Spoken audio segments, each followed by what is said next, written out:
नमस्कार, आप सबको क्लास में स्वागत है।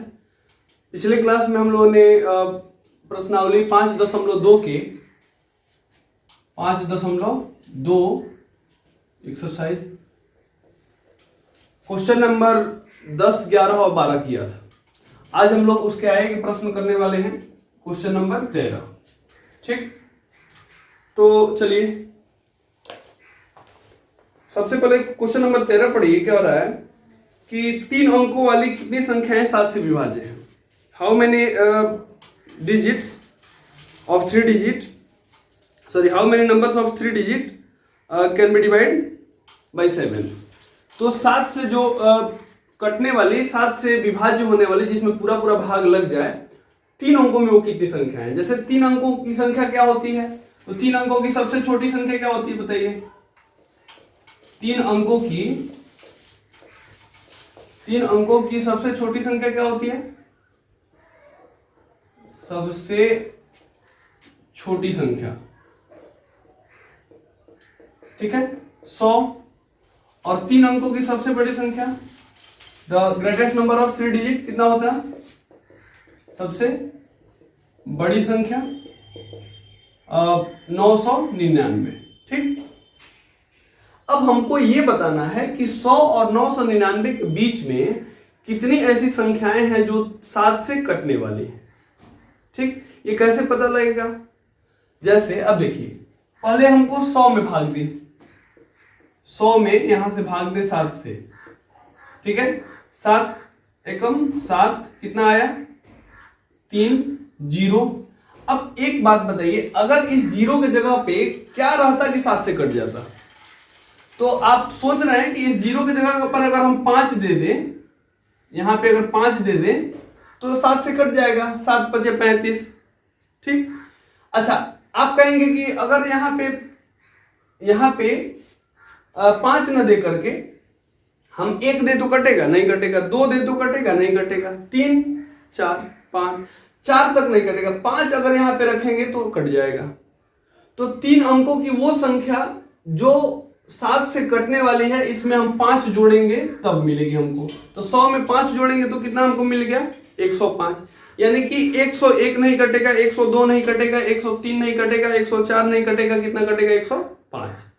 तो 3 अंकों की सबसे छोटी संख्या जो 5 से कटने वाली है, उसका हम लोग AP1 बना लेंगे। 105 पहला होगा, दूसरा, अब फिर इसमें 7 7 जोड़ते चले जाएंगे। 105 में 7 जोड़िएगा 100, 7 5 12, है ना। उसके बाद 119 डैश डैश ऐसे। अब आपको देखना है कि 999 जो 99 है, ये 3 अंक की संख्या है, ये कटेगा कि नहीं कटेगा? तो फिर भाग देंगे 999 में 7 से भाग दीजिए। 7 एकम 7 2 9, 7 2 सॉरी 7 चौके 28, 1 बचा ना, ऊपर से उतरा 9। अब देखिए, आप कह सकते हैं कि इसमें हम जोड़ भी सकते हैं कि अगर 2 जोड़ दें तो 19 2 21 हो जाएगा, 7 से कट जाएगा। लेकिन अगर इसमें हम 2 जोड़ेंगे तो 1001 हो जाएगा, जो 4 अंक में चली जाएगी। अगर इसमें हम 19 में अगर 2 जोड़ दें तो 21 हो जाएगा, 21 7 से कट जाएगा। लेकिन वो संख्या क्या हो जाएगी? इसमें जोड़ेंगे तो कितना हो जाएगा? समझ में आ रहा है? इसमें अगर जोड़ दे 2 तो 1001 हो जाएगा, जो 4 अंकों की संख्या हो जाती है 1001। ठीक, तो इसीलिए हमको इसमें क्या करना पड़ेगा? हमको घटाना पड़ेगा। ठीक, अब बोलिए, यहां से 19 में क्या घटाएं कि 7 से कट जाए? 1 घटाएंगे 18 आएगा, नहीं कटेगा। 2 17 नहीं कटेगा। 3 16 नहीं कटेगा। 4 15 नहीं कटेगा। 5 अगर 5 घटा दें इसमें से, ठीक, तो ये कितना हो जाएगा? 14, और 14 7 से कट जाएगा। यानी कि इस संख्या में 999 जो संख्या है, 999 में अगर हम भाग दें यहाँ पे 7 दूना 14, कितना आएगा? 5। इस 5 को अगर घटा दे, जो शेष बचता है अगर उस संख्या में घटा दे तो क्या हो जाएगा? हमारी संख्या पूरा डिवाइड हो जाएगी। ठीक, तो लास्ट वाली जो संख्या 3 अंकों की जो 7 से कटने वाली है, वो कितना होगा? 4 घटाएंगे तो 994। इसको थोड़ा अब मैं मिटा रहा हूं, ये आशा करता हूं कि समझ में आया हो। जैसे अगर आपको 3 से विभाज्य होने वाली संख्या निकालनी है कि 3 से कटने वाली कौन कौन सी संख्याएं हैं। तो 100 में 3 से भाग देंगे, देखेंगे कितना वो कट जाएगा, कौन सी संख्या जो 3 से कट जाएगी। फिर 999 में 3 से भाग देंगे, कितना देखेंगे कि वो पूरा पूरा कट रहा है कि नहीं, कि उससे पहले कटेगा कौन। तो ऐसे निकालते हैं, या जो शेष बचे उसमें घटा देंगे तो निकल जाएगा। इसको मैं मिटाता हूं, ठीक। अब यहां पे हम लोग पढ़े, ये हमारा प्रथम पद हो गया, A1 हमारा 105, AN हम अंतिम पद इसको बोलते हैं ना, अंतिम पद। तो AN हमारा हो गया 994, D हमारा कितना है, A2 माइनस A1 करके निकाल लेंगे, 112 माइनस 105, 112 में से 105 जाएगा, कितना बचेगा 7। तो D हमारा निकल गया, AN निकल गया, A निकल गया। हमको निकालना है कितने पद हैं इसके बीच में, 7 से कटने वाले कितने पद हैं। तो कितने पद निकालने के लिए n हमको निकालना है, यानी कि n इक्वल टू 1। अब मैं इसको थोड़ा सा मिटा रहा हूं, या यहीं पे देख लेते हैं शायद। an बराबर हमको क्या दिया है, 994। an का फॉर्मूला हम जानते हैं, a plus n minus 1 into D बराबर 994। a का वैल्यू हमारा क्या है, 105 प्लस n का value n minus 1 into D का वैल्यू क्या है 7 इक्वल टू 994। ठीक है। अब देखिए यहां से हम क्या कर सकते हैं कि 105 को इधर भेजेंगे, देख लीजिए, इसको मैं थोड़ा सा यहां पे करता हूं। इधर जो बराबर के इस साइड बचेगा ना, उसको पहले लिख लेते हैं, n माइनस 1 इंटू 7 इधर बच गया, 105 को हमको उधर भेजना है, 994 माइनस 105, n माइनस 1 इंटू 7 बराबर, आप घटाइए इसमें 894 में से 5 गया 89, ठीक है ना, ठीक है, 889 बचेगा। तो अब क्या करेंगे, n माइनस 1 बराबर 889 बट्टा में आ जाएगा 7, यानी कि 7 से काटिएगा इसको, कितना कटेगा, 7 एकम 7 कितना बचा 18, 7 दूने 14, 4 बचा ना, 7 9, सॉरी लाइट कट गया था, 7 9 सॉरी 7 7 49, 127, ठीक है।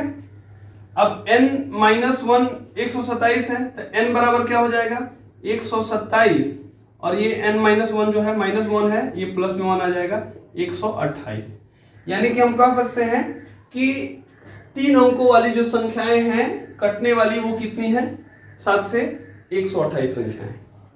3 अंकों की जो 128 संख्याएं हैं वो 7 से कट जाएंगी, ठीक। तो ऐसे ही क्वेश्चन बनेगा, आप 4 अंक पे बना लीजिए, 3 अंक पे बना 3 से कटने वाली संख्या बना लीजिए, 6 से कटने वाली संख्या बना लीजिए, 5 से कटने वाली संख्या बना लीजिए, अपने हिसाब से कर सकते हैं। इसको मैं मिटा रहा हूं। अगले क्वेश्चन की तरफ बढ़ते हैं।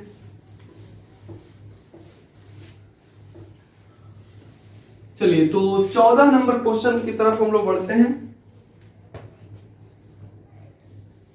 14 नंबर जो क्वेश्चन है इसका, वो कह रहा है कि 10 और 250 के बीच 4 के कितने गुणज हैं। एकदम इसी प्रकार का क्वेश्चन है कि 10 एंड 250 इसके बीच 4 के कितने गुणज हैं। तो आप बताइए, 10 नहीं कटेगा ना 4 से, गुणज मतलब मल्टीपल है, 4 के पहाड़ा में आने वाले कौन कौन से हैं, ठीक है। तो 4 से भाग दीजिए इसमें, 4 दूने 8, कितना जोड़ेंगे कि कट जाएगा इसमें। अगर हम देखिए 2 जोड़ दें, यहाँ पे 2 आएगा ना, इस 2 में अगर हम 2 जोड़ दें तो 4 हो जाएगा ना, 4 कट जाएगा। आप ऐसे भी कर सकते हैं कि 10 के बाद 11 नहीं कटेगा, कितना कटेगा 12। तो पहली संख्या हमारा एपी बन गया, एपी हमारा कितना हो गया 12 16। 10 और 250 के बीच कह रहा है ना, तो पहले वाला नहीं लेंगे, ये नहीं कि 9 ले लेंगे 8 ले लेंगे, 10 के बाद कह रहा है, तो 10 के बाद 11 नहीं कटेगा, 12 कटेगा, 13 नहीं कटेगा, फिर 16 कटेगा, 20, ऐसे डैश डैश। अब 250 को देखना है कि 250 हमारा कटेगा कि नहीं कटेगा, ठीक है। यहां पे मैं मिटा रहा हूं, तो 250 देखिए कटेगा कि नहीं। 250 में भाग दीजिए 4 से,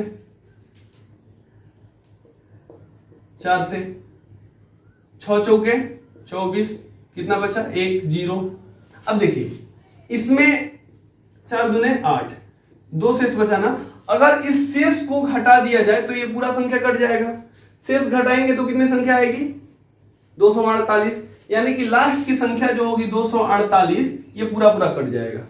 ठीक, तो 4 से कटने वाली संख्याएं जो है 10 और 250 के बीच में इतनी है। अब हमको निकालना है n का value. Same to same, a का वैल्यू हो गया हमारा, a1 हमारा हो गया 12, an हो गया 248, d हो गया हमारा 16 में से 12 गया 4, n हमको फाइंड करना है।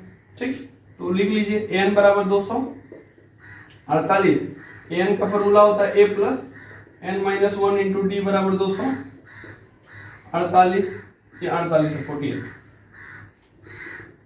ठीक है, a का वैल्यू क्या है 12 plus n minus 1 into D का वैल्यू क्या है 4 बराबर 248। 12 को इधर भेजिए, बचेगा इधर क्या n माइनस 1 इंटू 4 बराबर में 248 माइनस 12। ठीक है, इस 12 को हमने उधर भेज दिया, तो n माइनस 1 इंटू 4 बराबर में क्या हो जाएगा, 248 में से 12 गया 236, है ना। 236 को 4 से काट दीजिए, 4 बचे 20, 3 बचा 3 59, तो n माइनस 1 बराबर 59, तो n बराबर हमारा क्या हो जाएगा 59 है 1 60, इधर जाएगा तो प्लस में हो जाएगा ना, तो 59 एक 60 हो जाएगा। तो 10 और लिखेंगे ऐसे कि 10 और 250 के बीच जो है 60 संख्याएं ऐसी है जो 4 की गुणनखंड है, गुणज है। ठीक है, जो 4 से कटने वाली है या गुणज है। ठीक है, 4 के पहाड़ा में आती है। इसको मैं अब फिर अगले क्वेश्चन की तरफ बढ़ते हैं। आसान सा क्वेश्चन है, चलिए। तो 14 हो गया। 15 नंबर का जो क्वेश्चन है, 15 नंबर क्वेश्चन देख लीजिए। 4 लिखे थे क्या आप? 14 बना लीजिएगा। 14 नंबर, n के किस मान के लिए दोनों समानांतर श्रेणियों के nवें पद बराबर होंगे? दो समानांतर श्रेणी दिया है, पहले AP, पहला AP, फर्स्ट AP। ठीक है, पहला AP हमारा कितना है 63, 65, 67, 10। ठीक है, दूसरा AP हमारा यहाँ पे लिख लेते हैं, दूसरा AP है हमारा आपको 3, 10, 17, 10। पूछ रहा है कि इन दोनों का कौन सा ऐसा n का वैल्यू हम निकालें कि दोनों पद बराबर हो जाए। जैसे ये देखिए 63, 65, 67 ये बढ़ रहा है ना, ये भी 3, 10, 17, उसका अगला पद कौन होगा? इसमें 7 का अंतर है ना, 17 के बाद कौन आएगा 24, 7, 14। ठीक है, तो ऐसे करते करते कौन जाएंगे कि इसका पद और इसका पद दोनों बराबर हो जाए। ठीक है, तो लिखते हैं, माना कि दोनों AP का nवां पद बराबर है। ठीक है, हमको पता नहीं है nवां पद बराबर है। पूछ रहा है कि कौन सा पद बराबर है, नहीं पूछ रहा है कि n के किस मान के लिए इसका nवां पद हमको बराबर होगा। तो मान लेते हैं कि nवां पद अगर दोनों का बराबर है तो इसका nवां पद पहले AP का nवां पद बराबर है किसके? दूसरे AP का,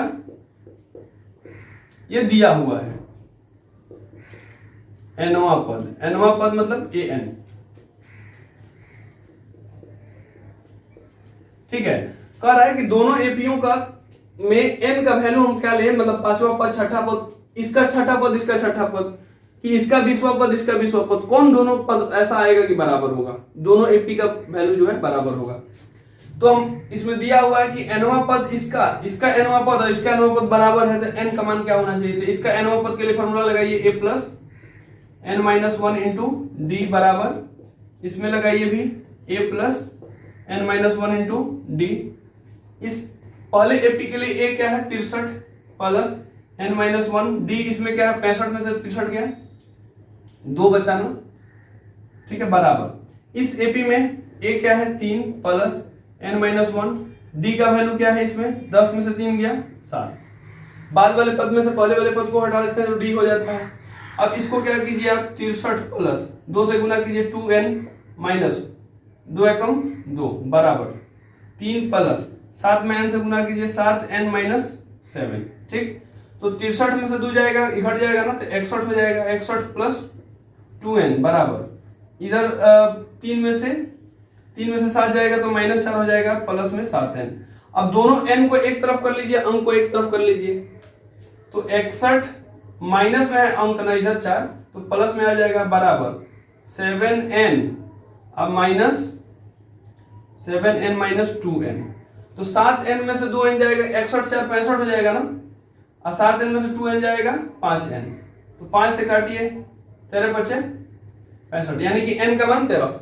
इसका भी 13वां पद हम निकालेंगे, इसका भी 13वां पद निकालेंगे ना, तो दोनों का 13वां पद बराबर होगा। यही हमसे क्वेश्चन कर रहा था कि n का ऐसा क्या मान हो कि दोनों का nवां पद हमको बराबर, ठीक। तो 13वें पद के लिए दोनों का 13वां पद क्या होगा, सेम टू सेम होगा। निकाल के देख लीजिए आप लोग। तब तक के लिए अगले क्लास में हम मिलेंगे, तब तक के लिए जय हिंद।